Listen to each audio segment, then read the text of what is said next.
Hello and welcome to our discussion on social perception and attribution. Today we are going to look at some of the theories of attribution. We start off by saying that human behavior does not occur in a vacuum, right? When people behave, there is always a reason for the behaviors that they exhibit. And so, in this course, we are going to identify some social psychological theories that we use to explain the causes of behavior. So if you see somebody act in a certain way, you want to explain, why did the person behave this way and not the other way? In this session, therefore, we are going to define social attribution. And we are going to look at two main theories of attribution, namely the correspondence inference theory and the covariation model of attribution. We are going to consider the tenets of these theories and see how they are used to explain the causes behind behavior.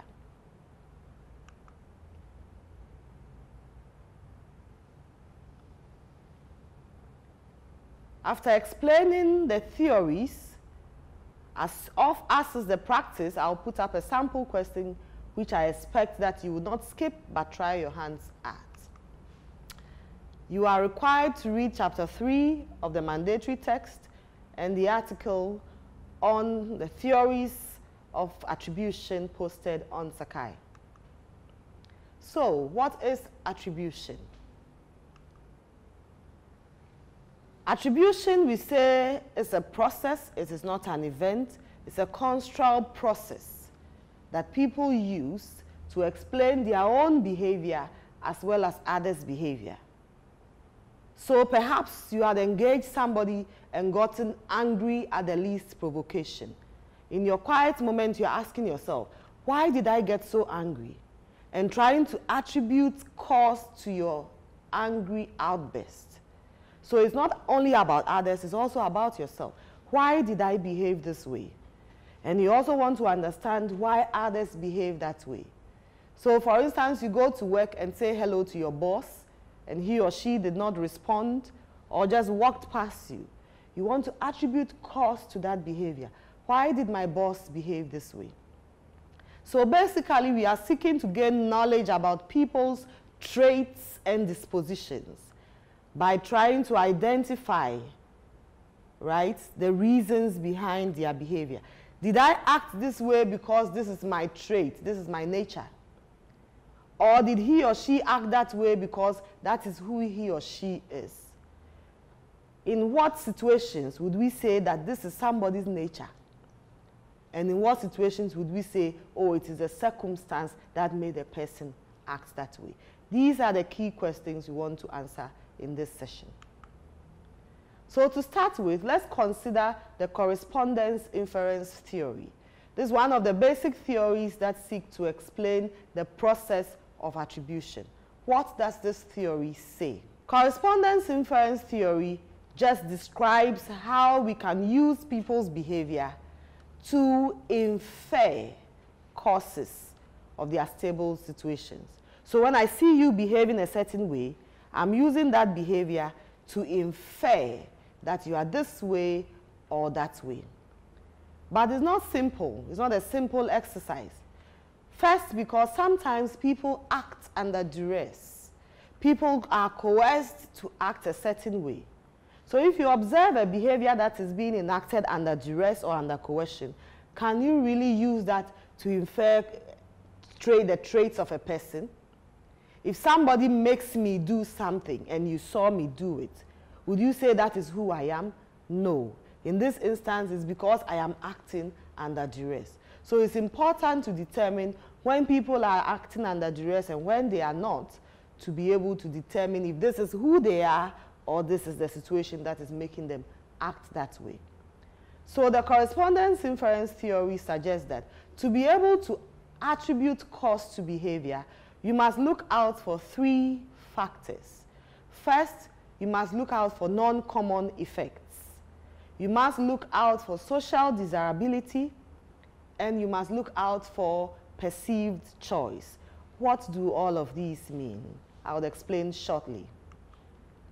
Non-common effects simply refer to those outcomes that would not be produced by any apparent cause. Simply what it means is that when you observe a behavior, you want to look out for those traits, those factors that are unique to that behavior. The behavior does not produce any other effects. There is some unique thing about the behavior. And if you notice any uniqueness about the behavior, then you can say, use that in addition to others to infer cause. I'm going to come back to this, but let me explain the others, and then we'll put all together to see how you can use these to attribute cause to behavior. We talk about perceived social desirability. We say that if the behavior is one that is desired, then you cannot use it to infer cause.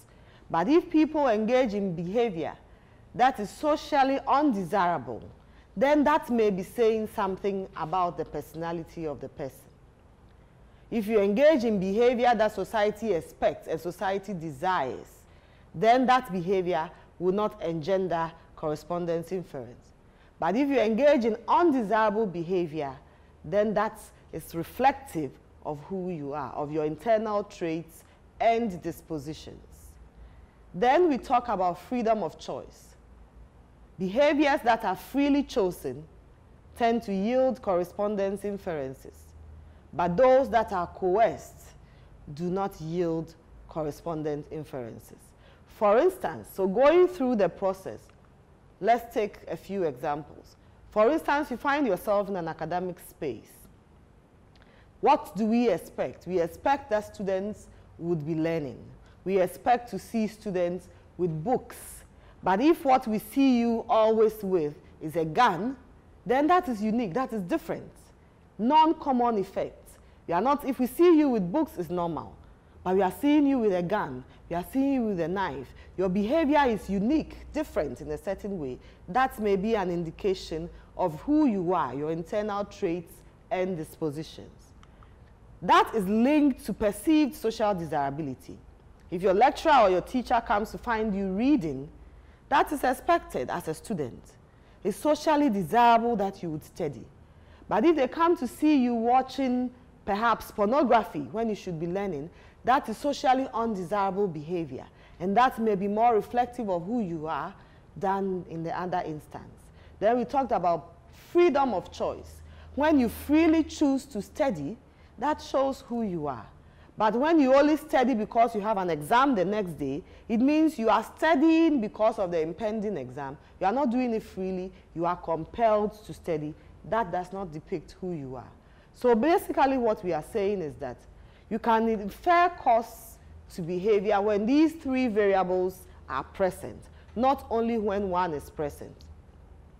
When all three are present.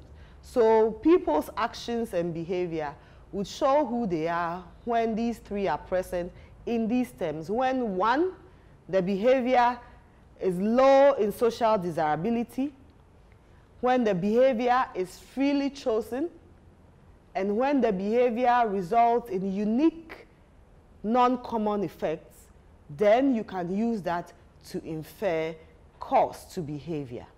The reverse of this is also true.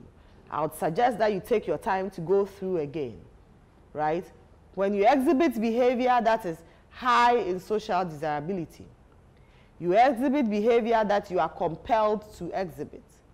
And if your behavior does not produce non-common effects, you cannot infer cause to behavior. Then we also consider the covariation model. The covariation model is another theory of attribution, and this is a theory that simply tries to relate cause and effect. That for you to be able to say a person is this way, there must be some cause. For there to be fire, there must be some smoke. Like we say, there is no smoke without fire. So to be able to say that a person is this way because you observed him behave this way, you have to find those variables that co-vary, exist together.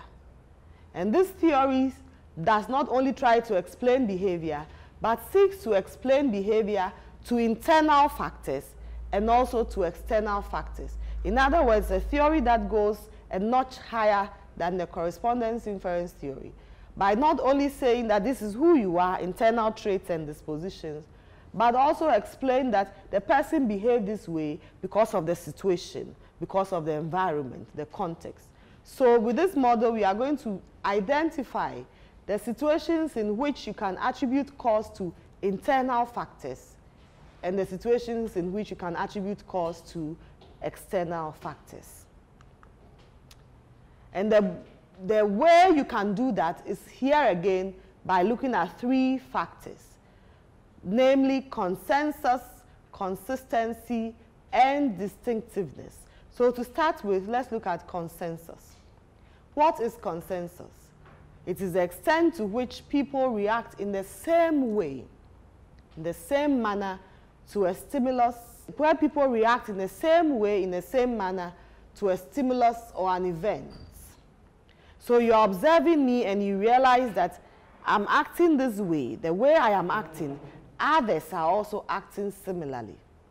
So for instance, in this lecture, I observe that Kwame is sleeping, and I observe that other students are also sleeping. What it means is that there is consensus. The extent to which the action showed by Kwame is similarly shown by others, right? So when I observe this, do I say that this is Kwame or this is everybody's conduct? You must look out for consensus. Then we say you should also look out for consistency. The extent to which the person reacts to a stimulus in the same way on different occasions.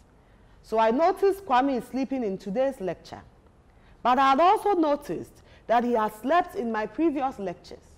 So he's acted consistently to my lecture at different situations. If that happens, I would say that consistency is high. Then I must also look out for distinctiveness, the extent to which the person reacts to different stimulus at different times. So I noticed that Kwame is sleeping in my class. Perhaps I'd seen him sleep in his geography class or seen him sleep in his history class. So he reacts in the same manner, sleeping to different stimuli, my class, the history class, the geography class, at different times, whether the lecture is in the morning, in the afternoon, or evening.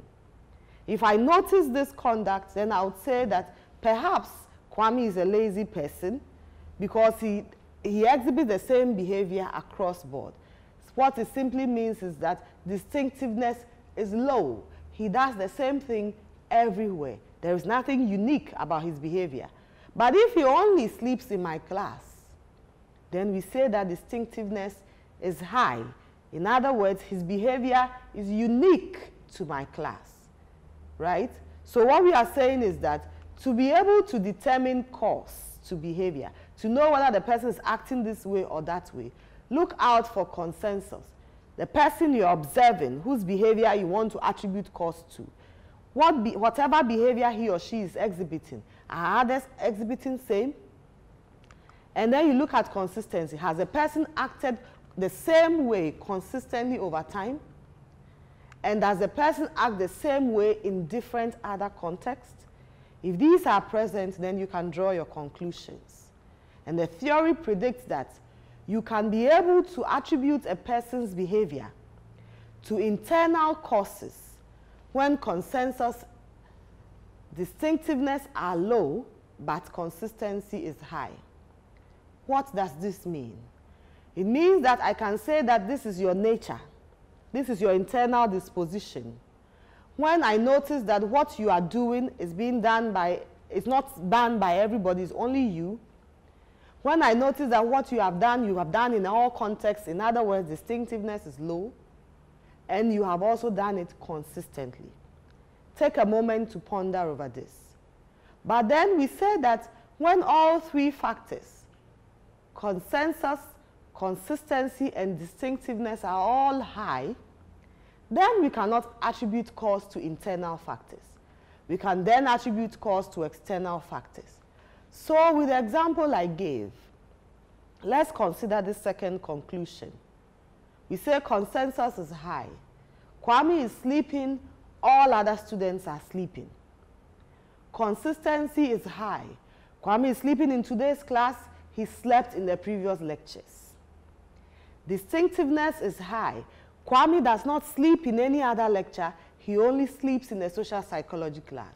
What it then means is that it's not Kwame that is lazy, it's perhaps the lecturer that is boring, it's perhaps something within the external context that makes him sleep. Because when he's in geography or history, he does not sleep, right? He's sleeping and others are sleeping, so it's not just him, it's something that is external. So depending on the conclusions of which of these variables is high or not, then you can know whether this is who a person is or this is external factor that is making the person behave or exhibit the behavior you may be observing. We attribute cause also taking cognizance of the context within which the behavior happens. For instance, sometimes behavior happens in a way where you try to minimize the causes, and sometimes it happens in a way where you try to add more value to the causes. For instance, if you heard that somebody is going to kill another, killing another is murder. But if you understand the circumstances within which the murder happened, then you then determine whether this was murder, this was a manslaughter, this was self-defense, or whatever. If you know that the killer is not mentally stable, then you would attribute cause in a certain way. If you get to know that the killer was somebody who acted out a jealous lover, then you attribute cause in a certain way. The extent to which you beat down the attributions you make is what is called the discounting principle. In other words, the subtraction rule, the tendency to attach less importance to a potential cause of behavior when other potential causes are present. Yes, I have killed somebody, but I did it in self-defense. Oh, okay. If she did it in self-defense, then we can understand. That is discounting the magnitude, the effect of the murder. Oh, this person has killed another, but then based on assessment, we realize that the person is not mentally stable. Then the discounting principle may be applied. In other words, you are taking cognizance of the context in your process of attributing cause to behavior. But sometimes the reverse may happen, where instead of subtracting, we kind of tend to add. And this is where we talk about the augmenting principle. And this is a situation where a behavior happens, even in the situation where there should have been factors that should have prevented the behavior from happening. When that happens, then we augment, we add and say that then this is very serious. Imagine you beating your wife in the presence of your in-laws. Your in-laws should have been inhibitory factors to prevent you from engaging in that behavior. But if you still go ahead to do it, then we can say that this is too much. This person is this way. When that is done, then we are augmenting the causes of your behavior. And so we are taking cognizance of the context. Or imagine somebody trying to rob you in traffic in the full glare of the police. The police is at the traffic light, the lights are on, it's not night, it's daytime, and the thief comes to pull the necklace off your neck. That's where you catch such a thief, you would augment, because the person did it in the presence of a security officer in broad daylight, factors that should have inhibited the behavior from happening. When do we make causal effects? We've talked about the covariation model and the correspondence inference theory. In everyday life, when you see behavior, are you going to be applying these theories? Imagine that as I teach you now, I burst out into laughter. How are you going to explain my behavior? Why I am laughing? Would you say that it's something that's coming from within? Or would you say that it's something in the environment that is making me laugh? More likely, you are going to be looking around to see what is it that is making her laugh. Because from heuristics, the shortcuts to explaining behavior, or from the stereotypes, you quickly withdraw your conclusions. Because ultimately, all of us humans are cognitive mices. We do not want to use our cognitive processes going through theoretical explanations in explaining human behavior. So we would use these theories of attribution only when the behavior is unusual or when the behavior is unexpected and unpleasant. But normally, as cognitive mindsets, we just resort to stereotypes. Oh, this person beats his wife because, you know, people from that part of the town are aggressive. Oh, this woman is acting this way because, you know, women from this part of the country are like this. We won't take our time to go through the theoretical explanation, even though those are very useful. So having gone through all of these, how would you explain the context effects on attribution? If you're attributing cause to one behavior or the other, in what situations would you augment and in what situations would you discount? It will be important to explain this using illustrations or examples. So what have we sought to do in this session? We have sought to say that yes, in attributing cause to behavior, that process is complex, it's not simple. And the two theories of covariation and correspondence inference have just helped us to know what factors to consider to determine if a person's behavior is a reflection of who they are internally, or is a reflection of external circumstances, or a reflection of the combination of both. This is who a person is, but the environment is also adding to the exhibition of that behavior. Thank you.